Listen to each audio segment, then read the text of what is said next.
que la trigonometría nace del estudio de triángulos esféricos?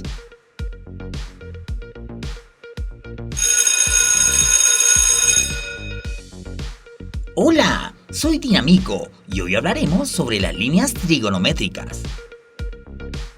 La trigonometría es una construcción atribuida históricamente a tres personas: Hiparco, Menelao y Ptolomeo.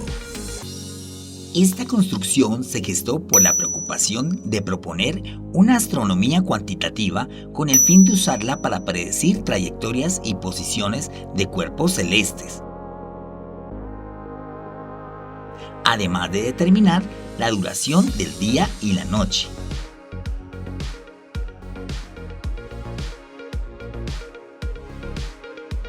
Los pensadores del periodo greco-alejandrino iniciaron sus estudios en este tema sobre triángulos esféricos, lo que hoy llamamos trigonometría esférica, aunque también incluyeron el estudio sobre geometría plana, constituyendo las bases de la trigonometría plana. La astronomía era un campo de estudio muy popular en esta época, y ya existía un libro que orientaba en gran medida las investigaciones. Los Phaenomena constituía una introducción a la astronomía matemática, escrito por Euclides. Los cuerpos celestes aparentaban un movimiento armónico, de manera circular, aunque actualmente sabemos que ese movimiento es aparente, ya que los astros no giran alrededor de la Tierra.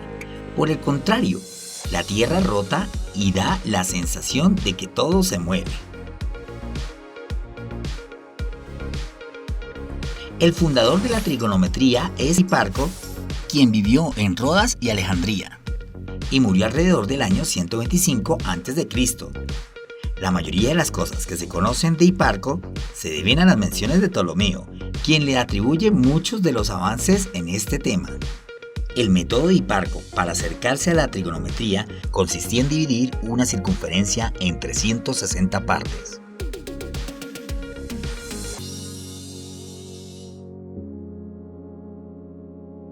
Un diámetro se divide en 120 partes. Referente a esta división existen varias teorías.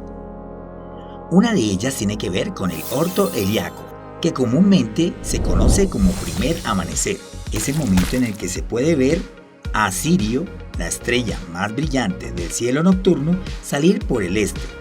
El tiempo que transcurre entre cada primer amanecer es de 365 días.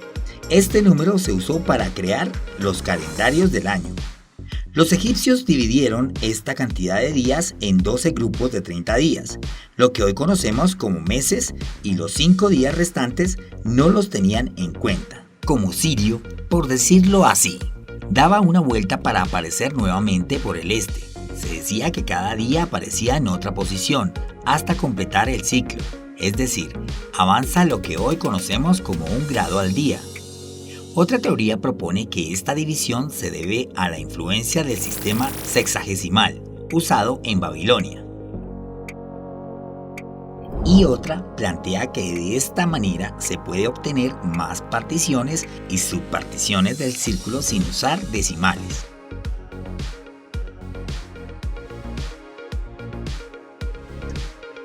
Bueno, volviendo a la partición de la circunferencia, cada parte de la circunferencia y del diámetro se divide a su vez en 60 partes y cada una en 60 partes.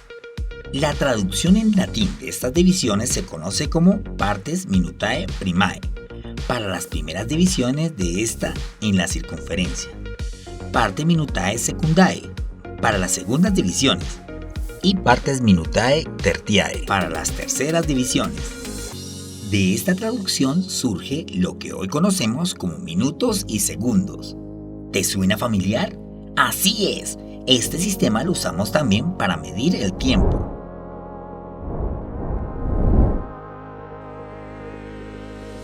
Hiparco podía calcular las longitudes de cuerdas de circunferencias a partir de los arcos, creando así las primeras tablas trigonométricas.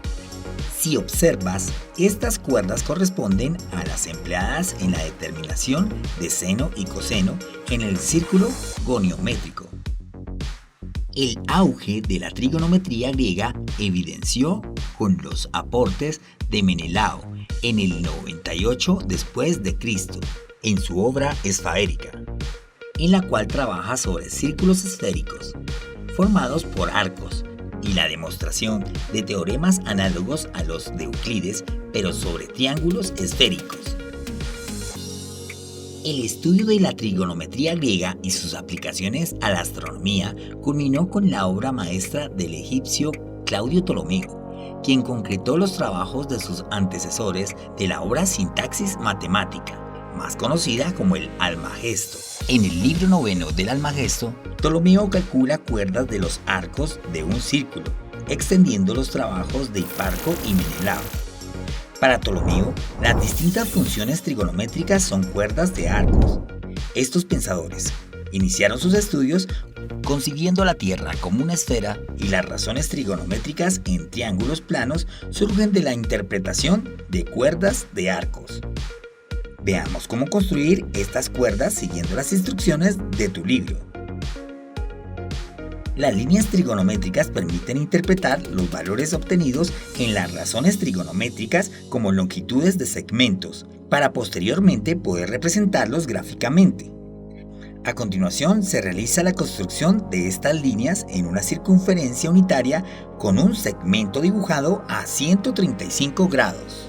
Las líneas de seno DB y coseno DA corresponden a los segmentos perpendiculares que forman el triángulo rectángulo ABD. El segmento DL corresponde a una cuerda de la circunferencia unitaria y la mitad de su longitud corresponde al valor del seno. El segmento DK corresponde a la cuerda de esta circunferencia, que también es un diámetro, y la mitad de su longitud es equivalente al valor del coseno. La línea de la tangente CE se construye a partir de la perpendicular, llamada también tangente a la circunferencia en el punto C al radio AC, la cual se corta con la proyección de segmento AB. La cotangente FG se traza a partir de la recta tangente a la circunferencia en F y su intersección con la proyección de AB. Si se trazan dos circunferencias centradas en A, una que pase por G y la otra por E, es posible ver que los segmentos GF y CE se encuentran contenidos en dos cuerdas correspondientes a cada circunferencia, y la medida de su longitud corresponden con la tangente y la cotangente. La línea de la secante AE corresponde al segmento que tiene un extremo en el origen A y el otro en la intersección de la proyección de AB, y la tangente a la circunferencia por C. La cosecante AG se obtiene con la intersección de la cotangente y la proyección de AB, con G como extremo del segmento y el origen A. Estos dos segmentos corresponden a diámetros de circunferencias. Pausa el video y completa la actividad 1 y 2 de tu libro. Conociendo las representaciones gráficas de las cuerdas correspondientes a las razones trigonométricas, es posible determinar la posición del segmento inicial y las coordenadas de uno de sus extremos. Te ayudaré analizando el dibujo 2 de la actividad 3. Lo primero que debemos hacer es identificar el triángulo rectángulo determinado por el ángulo θ. Exacto, es el triángulo ABG. Este se encuentra ubicado en el tercer cuadrante, por lo cual las coordenadas del punto B son negativas. Pasemos a identificar las coordenadas a partir de las líneas trigonométricas. El segmento GB corresponde al seno de θ. El segmento AG es el coseno. El segmento CD, la tangente. ED corresponde a la cotangente. AD es una secante y también corresponde a la cosecante. Una vez identificadas las líneas trigonométricas, podemos comparar las longitudes entre ellas. Para ello es bueno que tengas a la mano un compás. Iniciemos colocando la punta del compás en el punto G. Traza una circunferencia que pase por B. Como ves, la circunferencia pasa también por A, lo que quiere decir que AG es congruente con GB. Por tanto, el valor del seno y del coseno de θ es el mismo. Esto corresponde a las medidas de los catetos de un triángulo rectángulo isósceles. es decir, un triángulo con sus ángulos internos de amplitud 45 grados, 45 grados y 90 grados.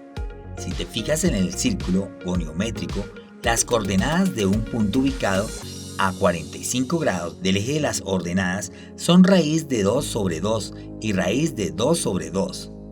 El valor de θ es de 180 grados más 45 grados, lo cual es 225 grados.